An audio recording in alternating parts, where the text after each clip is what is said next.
What is up, guys? It's your boy back with another video, and today I'm going to be showing you some tips for just starting off, and let's get right into it. So I'm going to be doing some gameplay explaining how he gets this dub. So let's get right into it. So the first tip I'm going to give you is when you're landing, don't land directly on a roof, because normally there'll be chessboards and you have to break things to get to there. If you land like this person did just here, on a gun that's outside, aka floor loot, then you will have a better chance of surviving, as you have just better guns. And also you can't get shotguns from chests, unfortunately. So especially if you're going in a place with loads of people, it's always good to land the bottom of the house instead of the top, which is a mistake I see lots of people do. So that's the first tip, number one. Second tip is know your buildings. You've got try to get your favorite landing spot and just memorize it through detail. As you could see before, he knew where every single chest spawn was, and he just was jumping to it. And so this allows you to, if there is enemies and they don't know the way around, then this gives you a advantage, as you can just run around in circles confusing them and then suddenly shoot them from behind. So that's a tip. And also getting maps in the early game, there's lots of debate about this. So in this you can see that they are getting maps early in the game, but depending where you land, it depends when you want to get mapped. So if you might want to get maps early in the game, you might want to get them late in the game. But I don't know what that was. But you might want to get them late in the game. But you can also kill people to get maps, obviously. So it's a term used, getting killing people, I don't know what was the phrase again? Letting people farm up for you. So when you kill them, you get all that max. So if you kill them quickly and sufficiently, then you'll get all the mats and you won't have to waste time farming up.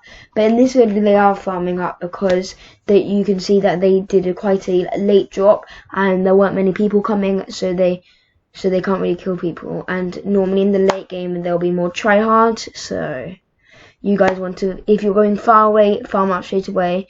Just don't, if you're going like a busy place like Paradise Palms or anything like that, then I would say don't farm up, because you farm up a bit. So you can see at the beginning as well, he was destroying some antler things and bookcases in their thing. You always want to do that in your games. So you want to destroy all the bookcases around you, because especially things that are one hit, because they give 5 mats normally, or sometimes even more. So there's a very good source of thing and source of mats. And so that's normally what I do. If I land Paradise or something, I'll land in an apartment, quickly get 30 mats, just in case I need to place a wall and a stair piece, let's say. But I wouldn't go crazy and farm up, because then one, you'll be missing all the kills, and two, you won't, and two, you'll probably die anyway, unless you're an absolute god. But I would recommend just letting people mat up for you, unless you're going far away like these people were here. But this is supposed to be a high kill game, so what you want to do to get high kills is to push everything. Don't let, and a thing that I always do wrong is letting, if let's say I'm pushing somebody, I let them live for too long. And then by the time I kill them, or because I've engaged with them for so long, most of the other people are already dead, so I can't get those kills. So you want to straight away engage with people, push every single fight you see if you want to get high kills. But if you're more passive, which is depending on how you do it, you can be strategic with passive, or you can just be passive because, well, you're a noob, which is why this video is to help you. If you're passive, then you want to still, don't camp in a bush or something. Just maybe camping 1x1 is better, because you have a high 1x1, not too high, because you'll get knocked down, because there's tryhards. There's a thing called tryhards. But if you just camp in there, then you have high ground, and it'll just be a lot better, which is what I did to get my first win. I just got some loot, 1 kill, which I think was a bot, and then just shot from a really high 1x1 forever, and the guy was on like 1 health, so I won. So you can see he's pushing this fight straight away. He saw some people over here, so he's going to push them. Or these, he's using the natural structures here, but always want to have a ramp because it allows you to peek, which means there's less chance of the enemy seeing you because there's less of your body showing instead of just standing in the open. Now here he caught the shockwave by surprise, which is also why you want to push straight away, because you can catch the enemy by surprise just suddenly appearing behind them and they're like, oh no. So when they turn around, so that's another tip. So let's just keep on watching. So you can see here, sorting out your inventory is very important. You've got to know all your guns, know what guns you prefer. So I'm not going to say what guns you should use, what you shouldn't. There's a certain that I use that I like, but there's also certain other combinations that other people like. So it's totally down to your preference, which is obviously just practice. But as you can see here, he's heard some shooting, so he's straight to go over there, and he's engaging with a team, and engaging with a team which is engaging with another team, which is called third partying, but it's a very effective method to get good free kills, sort of free kills. Especially if you're new to the game and you don't want to engage directly to a squad or a duo or whatever game mode you're playing. So as you can see now, he's just killed one of the teammates to his right, so now he's pushing the other team that were fighting. He tagged them both, so he straight away knows they're both quite low, and because they've hidden down, he also knows that they're very low on health as well, because they're trying to med up. So he just straight away goes in there. He unluckily gets a 6 damage there, but you can see he's not dropping in, because that would be a horrible thing to do, especially if you're higher up, because that means he can get high ground. But so he just kept on the high ground, so he didn't drop in, because he would have got shotgunned right to the face as soon as he went in, which would have been a bad thing. So here he's just losing up again, and he's already got 5 kills, guys, in the space of like a click of the thing that he's got 5 kills, and I don't know how many his duo's partner's got. So now he's seen another player, sort of caught him by surprise, and he got lasered, but he can see that he's in the storm, so he knows that they're going to be quite low in damage. So he's just tagging everybody, so he's staying to the side, not going straight in for the shotgun battle, because, like, guys, depending on what you're good at, if you're good at shotgunning, then push everything. If you prefer to get AR, sort of head to the side a bit and sort of just laser from the side. It's all down to your preference again, so that's also just practice knowing what to do. So 6 kills now, wow. So you can see you've got to know what you prefer. So maybe he took so I would have actually took the heavy AK because I love them, but he obviously here prefers the SCAR, the legendary SCAR, which is a common preference. But it's also down to your preference as well. So you can see now he has to go to the storm, so he's quickly looting up, taking all the loot. He sees a chug jug, and because you're quite low, you've got to, he's quite low, so he's just going to chug jug up and get to full shield. But there's also another key factor about when you're starting off, is knowing what's best for what. Should I drink a half pot for minis? Should I drink a chug jug or a half pot? And etc. Well, guys, it all depends on how much health you are on. If you're very low and you've got a chug jug, great, you get you to 100. But if, let's say, on your like 150 shield, don't pop a chug jug if you have like a if you have a big shield. And also another thing, guys, if you have minis and a big shield, obviously drink the minis first, because minis can only go up to 50 health. Get you up to 50 health. So if you drink a half pot, you can't drink any minis. So drink, and if you have 2 half pots, then it's pretty self-explanatory, drink them both. And what a lot of people don't do is, if they have 3 minis and let's say their slurp juice, what most people do is they drink 2 minis and have the slurp juice, or a slurp juice and have like a mini or something. The most effective way is to have a mini and then pop your slurp juice, because you get to 75, and slurp juice, minis are the most effective for build battles, as they're quick to pop. So instead of trying to chug jug, if you've got high round on somebody, just pop a mini, you'll get 25 health, and it's the quickest way to get health in a game. So you'll see loads of pro players doing it. So like so instead of taking 2 big pots, you would take 10 minis, as it's just better. As even though the minis can only take you up to 50 shield, it will give you a total of, I don't know, 350, I think. I'm not very good at maths, especially this quickly, but it'll be a lot better than just the 100 from the big shield. And if you're if you're decent at the game, you'll be able to just quickly pop them off if you've got high ground, which is very useful. So my voice got croaky there, probably because I've been talking so much. Okay. So now so you can see he straight away just went into the circle. It's very important to know where your circle is, because you can die to storm, obviously, but also a lot of people will be coming from outside the storm into the storm eye. So you want to always even though the storm's behind you, always check behind you, because there might be some stranders making it into the storm, and you don't want them to make it in because you're going for the victory royale. So that's that. So as you can see here, he's straight away getting high ground, but also he's trying to push as well.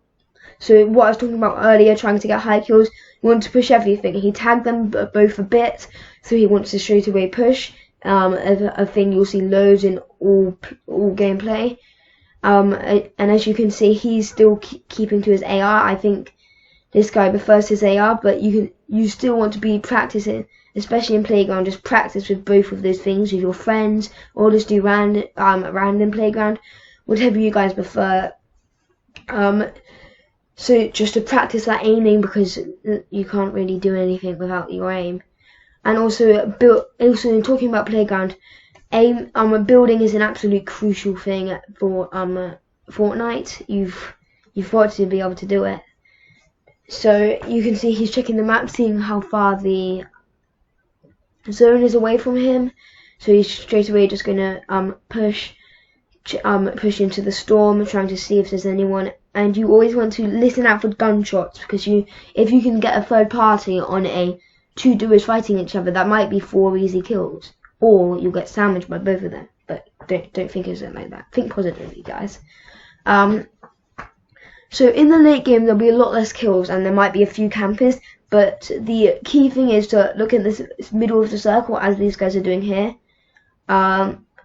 for some enemies, because that's where most of them will be, because especially in the late game. So as you can see, his friend just lasered them there. So also you want to, it's very important to have mics when you're playing duos, as well. It's very important to communicate, I'm afraid. So you can coordinate plans, and it'll overall be a whole lot easier to take down enemies that way. So there is 9 people left. So you can see he's sort of scouting around, just trying to find trying to find people to get kills.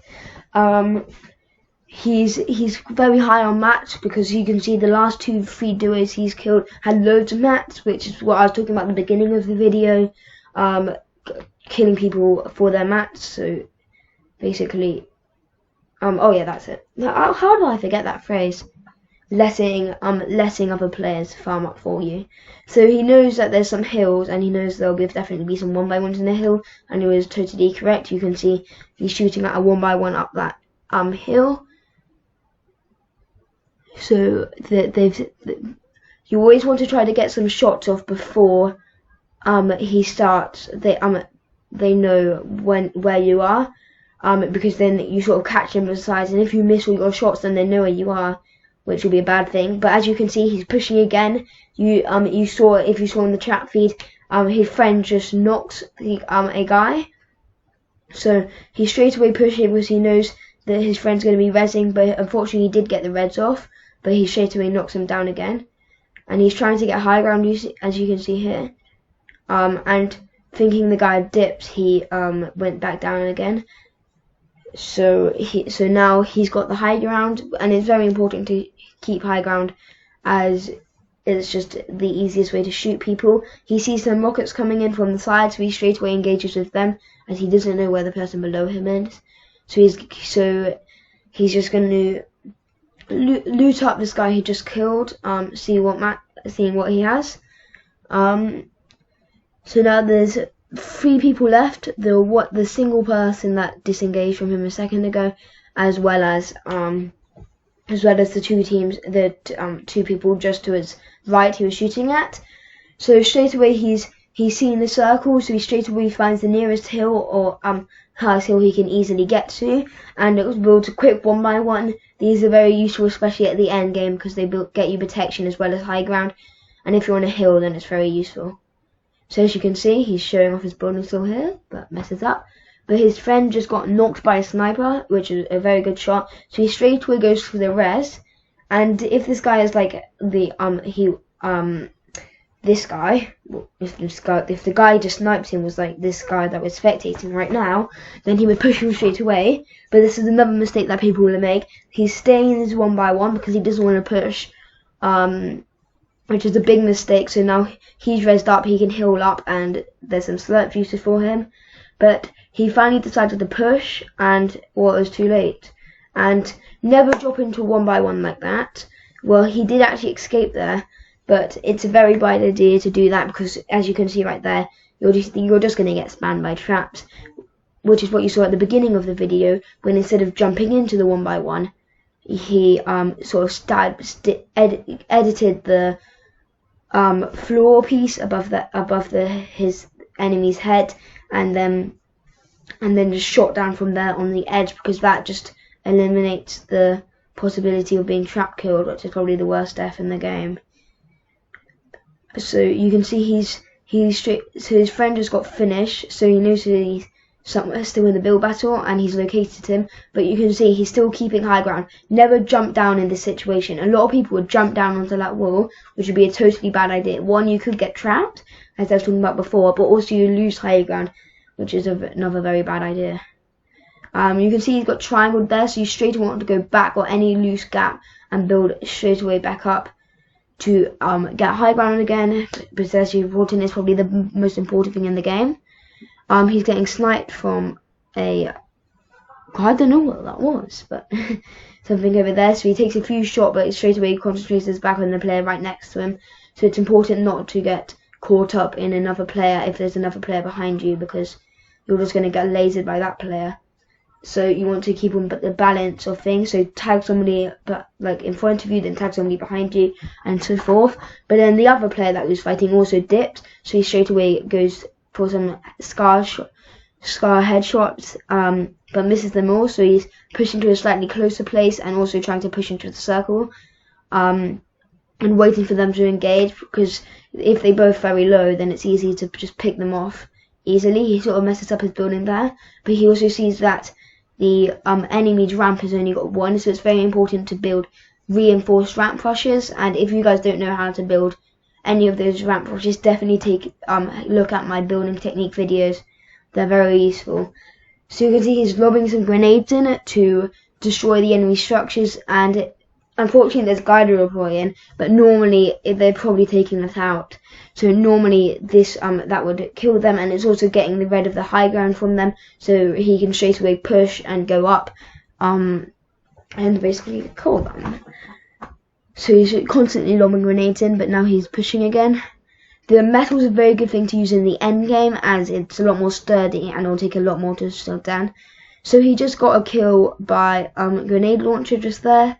So he's straight away pushing there. You can see a reinforced ramp rush, floor ramp wall. It's a very very good thing to use. But if you're not really getting shot at, you can always just use the ramp wall technique, which is a whole lot easier, but has less protection from below.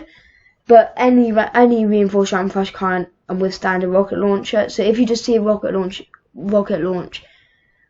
coming, then just straight away wait for it to come to you and then block it, so you don't get there. But as you can see there, he stayed on the ramp, and as the dyer jumped down, he was able to he stayed on the high ground, and as the dive, he jumped down, which was the wrong thing to do because he got in the spawn. He panicked, the dive jumped down, he was on low ground, and then it was an easy shotgun for that other player. So thank you for watching, and